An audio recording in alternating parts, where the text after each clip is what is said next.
আওয়ামী লীগ মাঠে নামতেছে, নানাভাবে চেষ্টা করতেছে, ছোট হোক বড় হোক তাও নামতেছে, সমাজে মিশে যাওয়ার চেষ্টা করতেছে। হ্যাঁ, আবার দেখেন প্রফেসর ইউনূস সরকারের পদত্যাগের দাবিতে আওয়ামী লীগের লিফলেট বিতরণ করতেছে। সে আবার বিসিএস শিক্ষা ক্যাডারের কর্মকর্তা মুকিব মিয়া, পোস্টিং লালমনিরহাটের পাটগ্রামের সরকারি জসিমউদ্দিন আব্দুল গনি কলেজে ইংরেজি বিভাগে, আর লিফলেট বিলাচ্ছে জাতীয় প্রেস ক্লাবের সামনে। আবার ভোরের মিছিল বের করছে।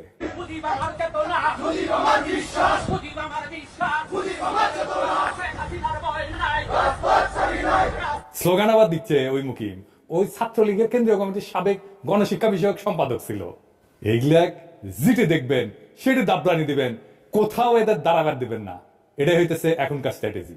৪ঠা আগস্ট এই হারামজাদা শিক্ষা ভবনের সামনে মিছিলের নেতৃত্ব দিছে, খুনি হাসিনার পক্ষে প্রকাশ্যে স্লোগান দিছে।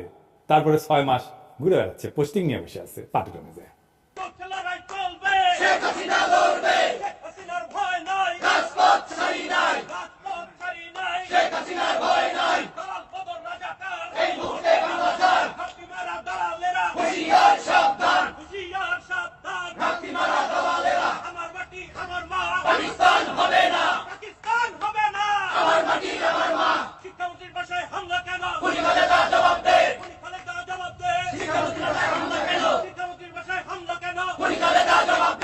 গত ৬ মাস তার ফেসবুকে টানা অপপ্রচার চালাই গেছে সরকারি চাকরি কইরা।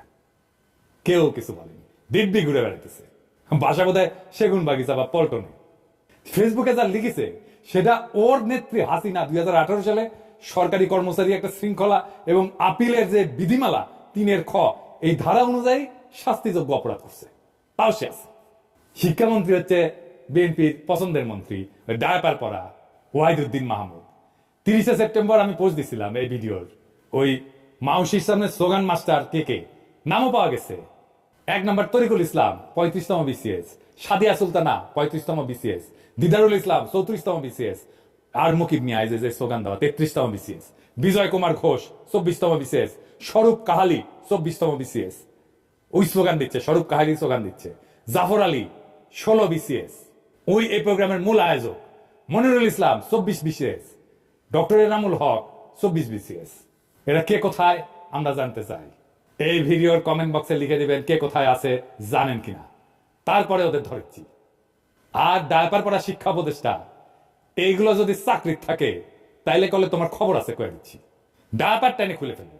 এর মধ্যে এই যে মাসুম রেজা ডয়েচে ভেলেকে সাক্ষাৎকার দিচ্ছে, দিতেই পারে, কিন্তু শেষে কি কইছে দেখে, কইছে আমরা যে ছাত্রদের বৈষম্য বিরোধী আন্দোলন করেছিলাম, বৈষম্য দূর করার কথা বলেছিলাম, তার সুযোগ নিয়ে এমন এক শক্তি চলে এসেছে যা সম্পূর্ণরূপে বাংলাদেশ বিরোধী, যে বাংলাদেশের স্বাধীনতা মূল ভিত্তি যেগুলা সেগুলার বিরোধী। এইগুলোকে যদি আমরা প্রশ্রয় দিতে থাকি আমরা তাহলে সামনে বাংলাদেশকে হারিয়ে ফেলা ছাড়া আর কিছু দেখি না আমি। হ্যাঁ, ওই করেছিল বৈষম্য বিরোধী আন্দোলন। হ্যাঁ, গপ্প মারাও মাসুম রেজা আমাদের সমসাময়িক, আমার কয়েক বছরের সিনিয়র হবে, একই সাথে ছাত্র ইউনিয়ন করতো রাজশাহী বিশ্ববিদ্যালয়ে। হ্যাঁ, আপনি করেছিলেন মাজুম ভাই বৈষম্য বিরোধী আন্দোলন। ১৬ জুলাইয়ের পরে তো শীত নিদ্রা গেছিলেন। হ্যাঁ, অক্টোবরে এসে ফেসবুক গুতাইতেছেন, লেগালেগি সব মুছে দিচ্ছেন নাকি? হ্যাঁ, খুঁটি করেছিলেন বৈষম্য বিরোধী আন্দোলন খাটের। হ্যাঁ, ২৫ সুন্দর সুন্দর মাইয়া নিয়ে তো নাটক টাটক করেন, হ্যাঁ করতেও পারেন খাটের। হ্যাঁ, বৈষম্য বিরোধী আন্দোলন মুক্তিযুদ্ধ করেছে আপনাদের আগের প্রজন্ম খাটে, আপনিও করেছেন হয়তো। মেজর ডালিমকে নিয়ে ২ বিসিলা কইয়া পোস্টার দিছিলেন না? তো আমাক পোলা বানিয়েছে কয় যে মেজর ডালিমদের ২টা বিসি পাঠিয়ে দিই, মাসুমের 2টা বিসি ছিঁড়ে নিয়ে। হ্যাঁ, বুঝছা চাইছিল কলে পোলা পায় আমি ঠেকাইছি। হ্যাঁ, পাঙ্খা গেছে যে মাসুম ভাই। হ্যাঁ, নতুন বাংলাদেশের নতুন বয়ানের সংস্কৃতি চর্চা হবে। পুরো হাসিনার আমলে আওয়ামী ফ্যাসিবাদের বয়ান উৎপাদন করেছেন, ওই ন্যারেটিভ চলবি না।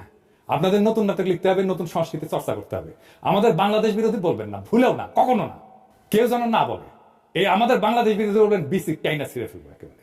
আপনার সাথে ব্যক্তিগত পরিচয়ের সূত্র ধরে বলতে চাই, অ্যান্টি ফ্যাসিস্ট শক্তির সাথে আপনাদের অ্যালাইন হইতে হবে।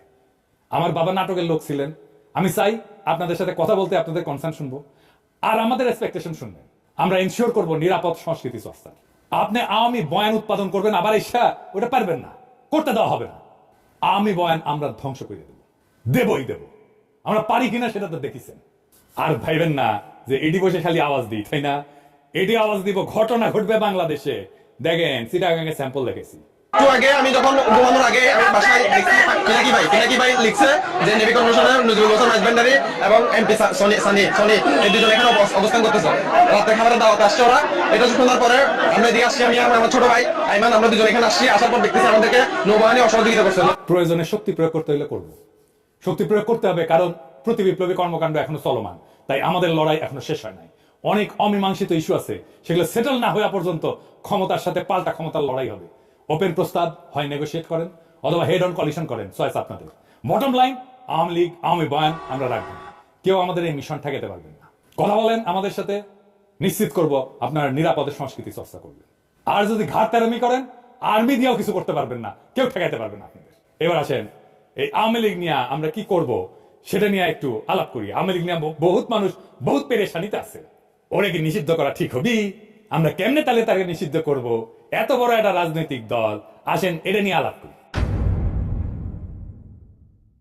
আওয়ামী লীগ কেন নিষিদ্ধ করা দরকার এটা নিয়ে নালা আর আলাপ আছে। আওয়ামী লীগের ব্যাপারে আমাদের অনেকের নালিশ আপনারা শুনেছেন যে জুলাই বিপ্লবীরা লিগলে ব্যান করতে চায় এবং বিএনপির কারণে করতে পারতেছে না। এই প্রেসিডেন্ট সরকারের পজিশন কি ব্যাপারে? তারা কখনো বলটা পলিটিক্যাল পার্টিগুলোর দিকে দেয়, কখনো ইলেকশন কমিশনের দিকে দেয়, ইলেকশন কমিশন আবার সরকারের দিকে দেয়। এই বল চালাচালি চলিচ্ছে আর কি। ওইদিকে দু একজন অ্যাডভাইজার আবার কইছে যে আওয়ামী লীগ একটা বিশাল ঐতিহ্যবাহী দল, এইটার তো অনেক কর্মী আছে। বিএনপিও আবার কয় এটার তো অনেক কর্মী, এদের কেমনে আমরা নিষিদ্ধ করব, আদর্শকে কেমনে নিষিদ্ধ করা যায়। আবার কেউ এসে কয় আওয়ামী লীগ এটা গোপন সংগঠন হয়ে যাবে। আবার আওয়ামী লীগের লেসপেন্সার, ওই যে দিল্লি স্টার আর মতি আলো, এদের সাথে সরকারের এক অংশের আবার লটকালটকি হয়। আওয়ামী লীগের প্রভু ভারতের সাথে আবার সরকার বিএনপির উথলা ওটা প্রেম আছে, দেখেছেন না রিপাবলিক ডেতে যে একেবারে